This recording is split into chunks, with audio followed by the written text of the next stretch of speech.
Oui, bonjour, allô, je voudrais mécatronique, s'il vous plaît, au téléphone. Je voudrais miner sur mon Raspberry Pi. Parce que je trouve que le Raspberry Pi, c'est quand même super pour miner. Ouais, mais tu sais, c'est pas possible de miner sur un Raspberry Pi, tu vas gagner que dalle. Oui, mais tu peux me montrer quand même, je voudrais vraiment essayer, merci beaucoup.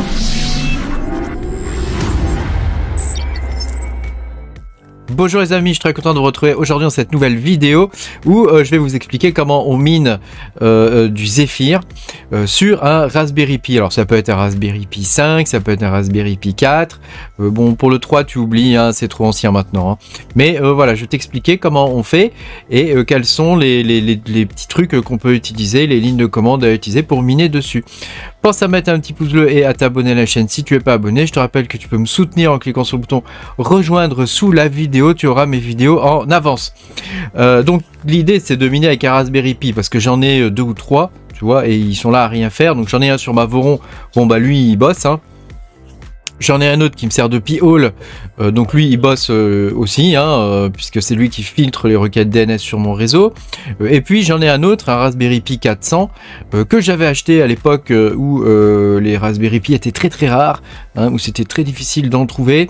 Et bien voilà, donc ce Raspberry Pi 400, donc c'est un Raspberry Pi 4 qui est un peu overclocké, je vais essayer de l'utiliser pour miner du Zephyr. Donc je vais t'expliquer dans cette vidéo comment on fait. Hein. Donc un Raspberry Pi, hein, grosso modo ça ressemble à ça, hein. Pour ceux qui ne connaissent pas, hein, c'est une petite carte format carte de crédit avec un micro-ordinateur dessus. Donc c'est un microprocesseur du type ARM avec 4 cœurs. Alors on peut l'avoir en plusieurs versions, hein, au niveau de la mémoire, hein, il y a le 4 Go, donc c'est ce que j'ai là. Il y a le 8 Go hein, qui permet de faire plus de choses en théorie. Et puis il y a le 2 Go, je crois que même il y a 1 Go. Hein. Voilà. Et puis tu as des versions aussi plus récentes qui est sortie il n'y a pas très longtemps, c'est le Pi 5. C'est celui-ci avec déjà tu vois un dissipateur dessus qui coûte 6 €. Hein. Voilà, il lui ressemble, enfin il coûte quand même presque 100 €. Hein. Donc moi je trouve qu'à ce prix là on peut acheter des ordinateurs complets, hein, quasiment, hein, des NUC, hein, sur des sites chinois hein, que je nommerai pas, hein. Mais voilà, donc tu peux acheter, voilà, donc je trouve ça un petit peu cher, hein. Sachant que le Raspberry Pi quand même à l'époque c'était quand même vachement moins cher que ça, hein, et là je trouve que c'est devenu vraiment trop cher, quoi. C'est devenu un produit de luxe. Voilà, bon, cela dit, j'ai quand même des Raspberry Pi 4, donc je vais te montrer comment on mine avec. Donc la première chose à faire, c'est de te rendre sur le site de Raspberry Pi, hein, et d'aller choper Raspberry Pi OS, hein. Donc on va le mettre sur une clé. Donc déjà on va télécharger le logiciel et puis on va le lancer, tu vois. Donc quand tu le lances et que tu l'installes, ça te donne ça, hein. Donc on va choisir ici Raspberry Pi 4, hein, parce que moi j'ai un Pi 4 400, tu vois, ici. Donc je choisis ici. Ici on choisit l'OS, donc on va prendre Raspberry Pi OS en version 64 bits, hein, ça c'est important. On prend la version 64 bits ici. Voilà, on va choisir le stockage. Donc tu vois ici, je vais mettre la clé.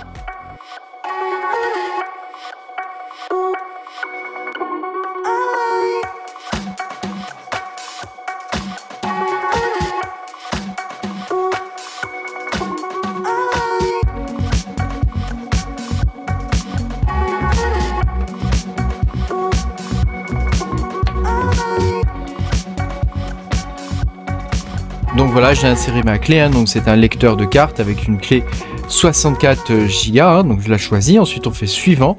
Alors ensuite on va faire modifier réglage ici. Donc tu vois ici tu vas rentrer tous les réglages. Donc moi je vais l'appeler XMRig ici, tu vois, le nom d'utilisateur c'est Nicolas. Le mot de passe pour se connecter, bah je te le dis pas. Hein. Voilà, ça c'est le Wi-Fi, hein, donc là tu règles ton Wi-Fi, celui que tu as. Hein. Avec ton mot de passe. Ici tu règles Europe et le type de clavier que tu as. Donc moi j'ai un clavier US, hein, j'ai un clavier QWERTY. Après toi tu peux très bien mettre un autre type de clavier, hein.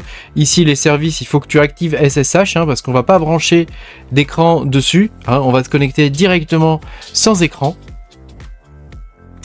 Donc directement en SSH, hein, donc tu auras besoin d'activer le service SSH, hein, SSH, voilà. Et puis les options ici, il n'y a rien de, voilà, tu peux désactiver la télémétrie, hein, il n'y en a pas besoin, voilà. Et ensuite tu fais enregistrer, ensuite tu fais oui ici, après tu refais oui ici et il va effacer ta clé.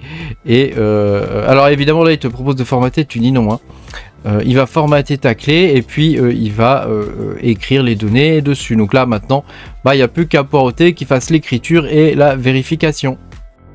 Voilà, donc tu vois là il a fini, hein, donc il a fait l'écriture puis la vérification des données. Donc maintenant on peut retirer la carte SD du lecteur, on va l'insérer dans le Raspberry Pi, on va le brancher, l'allumer et puis on va se connecter dessus en SSH.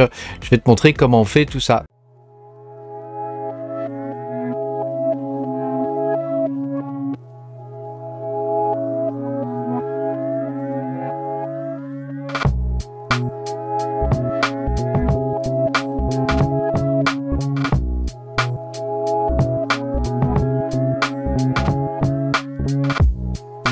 Maintenant c'est très facile, ce qu'il te faut c'est une adresse pour miner, donc ça on va la récupérer sur un exchange, hein. Donc normalement on ne fait pas ça, mais là c'est un peu une vidéo pour le fun, hein. Donc on va prendre une adresse sur un exchange et puis il va falloir télécharger le code source et le compiler, hein.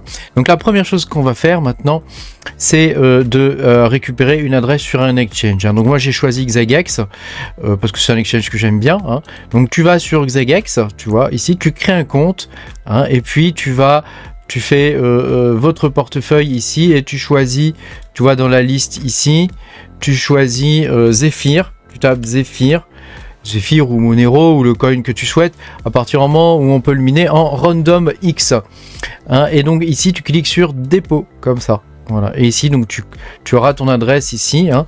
Donc tu cliqueras sur ces trucs là pour les copier, hein, et ça te permettra d'avoir ton adresse de dépôt. Alors maintenant on va se connecter en SSH, donc je te montre comment on fait. Tu appuies sur le bouton ici là de Windows là et tu tapes CMD. Hein, ça va t'ouvrir l'invite de commande, hein, c'est une sorte de tableau noir où on peut taper toutes sortes de commandes. Donc là c'est très facile, on va taper SSH comme ça et ensuite tu vas taper Nicolas, donc c'est le nom d'utilisateur que tu as paramétré, hein, arrobase, et puis donc nous on l'avait appelé xmrig point local, il me semble, quelque chose comme ça. Le point local ça s'ajoute automatiquement normalement à ton réseau. Donc on va faire ça, donc tu vois il me demande un mot de passe, toc. Voilà, j'espère que je vais m'en rappeler du mot de passe. J'espère que je vais m'en rappeler parce que j'ai très bien pu l'oublier. Ah voilà, ça y est, je me suis connecté. Donc il est probable que lors de ta première connexion, ils te disent que il doit enregistrer la clé ou un truc comme ça. Donc tu réponds yes et ensuite tu te demanderas le mot de passe, hein. Donc une fois que tu as fait ça, là on est connecté sur le Raspberry. Donc on va faire sudo su. Hein, et là on devient root, tu vois. Donc quand tu es utilisateur normal tu as un petit $, quand tu es utilisateur root, l'utilisateur racine qui a tous les droits, tu as une sorte de dièse. Donc là on est bon. Alors maintenant on va créer un répertoire make dir et on va l'appeler xm, je vais l'appeler xm, voilà, on va aller dans cdxm, voilà. Une fois qu'on est dans xm on va télécharger, donc je t'ai mis toutes les commandes ici, hein. Donc tu dois d'abord faire la mise à jour, donc ça moi je l'ai déjà fait donc je vais pas te le faire.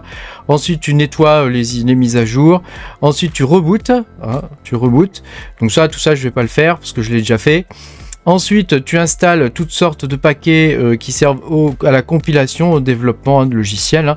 Donc ça je vais pas le faire puisque moi je l'ai déjà fait, ils sont déjà installés. Après on va cloner. Donc ça je vais le faire avec toi par contre, on va cloner xmrig, hein. Donc alors attends, je vais me connecter dessus, c'est pas lui, c'est lui. Voilà, JIT, tu vois, clic droit pour coller. Voilà, tu fais ça et il va cloner xmrig, donc c'est assez rapide, tu vas voir, voilà, maintenant que c'est fait. Hop, on va aller dans le répertoire xmrig, tu vois, donc là on est bon. Si on fait ls, tu vois, il y a plein de trucs dedans, hein. Donc on va créer un autre répertoire, on va faire make dir, on va l'appeler build. B-U-I-L-D, ça veut dire construire. CD build ensuite. Voilà, et après on va taper cmake point. Donc là, ça va être très long, hein. Là, ça va être très long. Maintenant, il va te falloir attendre, hein. Il va faire. Ah bah non, celui-là il est rapide. Donc le cmake c'est bon. C'est le make qui va être long. Voilà, le make ça va être très long. Il va prendre toutes les sources, il va tout compiler. Donc là, tu en as pour un bon moment. Le Raspberry Pi c'est quand même un micro-ordinateur qui est assez lent, hein, comparé à un vrai ordinateur, hein. Donc là il va te falloir bien poireauter facilement 10 minutes, un bon quart d'heure. Peut-être sur le Raspberry Pi 5 ça sera plus rapide, hein. Donc moi je l'ai déjà fait évidemment sur Attends, pour gagner du temps, hein, je l'ai déjà fait évidemment. Hein. Donc on va aller dans XMRig cette fois. Voilà, et donc là j'ai les sources qui sont compilées. Alors il faut aller dans SRC. Non, dans Build, je suis bête. Il faut aller dans Build. Et oui, on a créé le répertoire Build. Donc tu vas dans le répertoire Build. CD, ça veut dire Change Directory. Hein, voilà. Une fois que tu es dedans, tu as le fichier XMRig qui est ici. Hein, tu vois, donc si je fais un ls-al, on va voir que c'est un exécutable, tu vois. Dans les paramètres ici, tu vois, tu as une sorte de tableau ici, hein, où tu as le ADX, et X, ça correspond au fait qu'il soit exécutable. Donc là, il est exécutable pour tout le monde, hein, tu as les 3 niveaux. Hein, D, ça veut dire que c'est un dossier. R, c'est pour que tu as le droit de le lire. Hein, pour dire W, ça veut dire que tu as le droit d'écrire. Et X, le droit d'exécuter. Donc là, on voit qu'il y a un X, donc c'est un exécutable. Donc on peut le lancer. Hein, on peut le lancer. Et maintenant, on va paramétrer la phrase de lancement. Donc tu vois, c'est tout ça qui a à paramétrer. Donc on va le copier et on va le coller ici. Ah, c'est pas le bon là. Ça, c'est le cubique, ça, c'est ce que je mine sur mon ordi. Attends, hop, voilà, ici, voilà, tu vois, comme ça. Donc là, maintenant, il te faut une poule. Hein, donc là, je t'ai déjà choisi la poule. Hein, donc après, toi, tu peux en changer. Hein. Moi, j'ai pris Monero Océan. Hein, donc si tu veux choisir une poule, tu vas sur la poule de ton choix que tu peux choisir sur Mining Pool Stat. Hein, tu as un site. Hein, mais sinon, tu prends la poule que je t'ai choisie. Il y a une poule française. C'est la meilleure, je pense, actuellement pour miner du Zephyr. Hein, alors évidemment ce ne sera pas rentable forcément, hein. Je te ferai voir après comment on estime un coin, hein, la rentabilité, mais voilà, hein, donc ça c'est, disons que c'est, voilà, c'est pour apprendre, hein, pour apprendre, voilà, et puis après donc il te faut mettre ton adresse, hein, donc ton adresse, on a vu ça tout à l'heure ici, hein, tu cliques là, copier, hein, et puis ensuite tu reviens là et tu copies-colles ton adresse à la place de ça, et puis après tu as le P où tu vas mettre le nom de ton worker, hein, donc le nom que tu veux donner pour pouvoir le retrouver sur le truc. Et après, une fois que tu as fait ça, tu vas cliquer sur Entrée et voilà, et le minage commence. Hein, donc là, c'est le Raspberry Pi qui mine. Alors, si tu veux le miner dans une session secondaire, c'est-à-dire si tu veux le miner en pouvant éteindre ton écran, c'est-à-dire fermer cette fenêtre, hein, tu peux utiliser la commande screen. Hein. Je peux utiliser la commande screen et alors attends, on va la mettre au tout début. Hop, tac, on va mettre la commande screen comme ça, tu vois.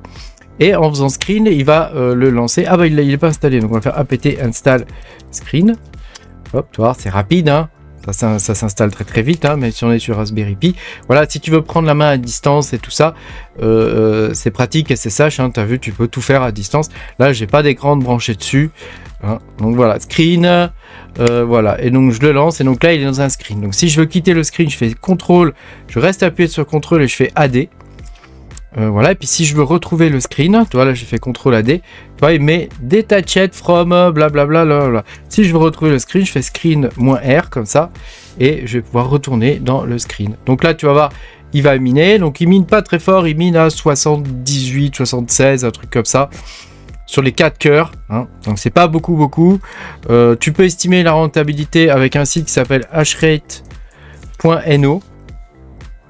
Tu vas dans la section coin ici, hein, je sais pas si tu connais ça. Tu vas dans la section coin ici, tu choisis Zephyr, voilà, bah là, il est déjà dedans, hein, tu le recherches, et tu vas dans calculator ici, voilà, et tu mets par exemple, si tu mines à 78 H secondes, hein, ce qui est quand même très peu, pour 3 watts par exemple, est-ce que tu gagnes de l'argent, hein? Et bien là on voit qu'on n'en perd pas, mais on n'en gagne pas beaucoup non plus, hein. C'est pour la science, hein. Bon voilà, 78 H secondes, c'est quand même pas beaucoup, hein. C'est quand même des machines qui sont très lentes, hein.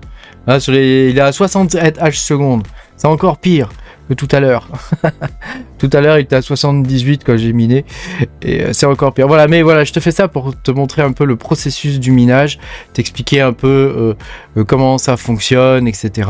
Sachant que là, parce qu'on me demande aussi parfois qu'est-ce que je pourrais miner sur Raspberry Pi. Donc évidemment, tu vois que là on mine à 78 H secondes. Si je mine la même chose avec un processeur moderne, genre un 7950X, tu vois, bah, je vais miner à 23 kHz, 23 000.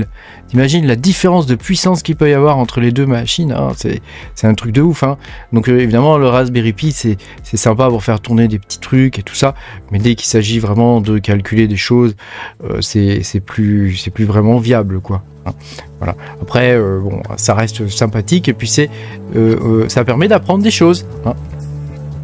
Merci beaucoup d'avoir regardé cette vidéo. N'hésite pas à poser des questions dans les commentaires. Pense à mettre un petit pouce bleu pour aider au référencement de la vidéo. Et puis voilà, abonne-toi si t'es pas abonné à la chaîne. Et puis moi je te dis à bientôt pour de nouvelles aventures. Salut!